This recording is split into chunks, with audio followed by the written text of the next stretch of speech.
नमस्कार मैत्रिणींनो, आज इथे मी तुम्हाला साध्या सोप्या पद्धतीने येसरची आमटी कशी बनवायची ते दाखवणार आहे। तर इथे मी 2.5 टेबलस्पून एवढं येसर घेतलेलं आहे आणि आपण यामध्ये 1 ग्लास एवढं पाणी टाकणार आहोत। पण आधी सुरुवातीला एकदम थोडंसं पाणी टाकून घ्यायचं आहे आणि थोडं पाणी टाकून ह्या गुठळ्या मोडून घ्यायच्या आहेत। जास्त पाणी टाकल्यावर गुठळ्या चांगल्या मोडल्या जात नाहीत। तर थोड्या पाण्यामध्ये या गुठळ्या मोडून घेतल्यानंतर आपण हे पूर्ण ग्लासभर जे पाणी घेतलेलं आहे ते यामध्ये ओतून घेणार आहोत।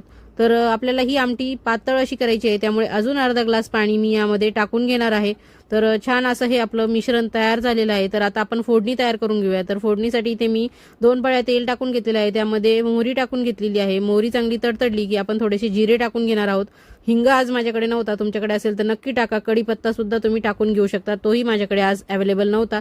तर इथे जिरे मोहरी छान फुलून आल्यानंतर इथे मी लसणाच्या पाकळ्या टाकून घेतलेल्या आहेत। तर लसणाच्या पाकळ्या देखील आपण मीडियम फ्लेमवर छान कुरकुरीत होईपर्यंत मस्त इथे फ्राय करून घेणार आहोत। त्यानंतर यामध्ये हळद, लाल तिखट आणि कांदा लसूण मसाला मी इथे टाकून घेतलेला आहे, तो देखील या तेलामध्ये चांगला परतून घ्यायचा आहे। तेलामध्येच हे सर्व मसाले टाकले की आमटीला छान तर्री देखील येते आणि चवीला देखील आमटी एकदम खमंग अशी तयार होते। तर मसाले जास्त जळू नये त्यामुळे आपण हे तयार केलेलं जे मिश्रण आहे ते यामध्ये ओतून घेणार आहोत।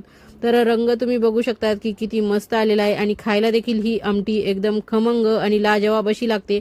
तर अचानक तुम्हाला समजा एखादी भाजी आवडली नाही किंवा अचानक कोणी पाहुणे आले तर तुम्ही अशी खमंग आमटी बनवू शकतात। किंवा घरी देखील तुम्हाला ऐन वेळेवर भातासाठी काही कालवण पाहिजे असेल, भाकरीसोबत खाण्यासाठी काही पातळ असं कालवण पाहिजे असेल तर तुम्ही अशा पद्धतीने आमटी बनवू शकतात।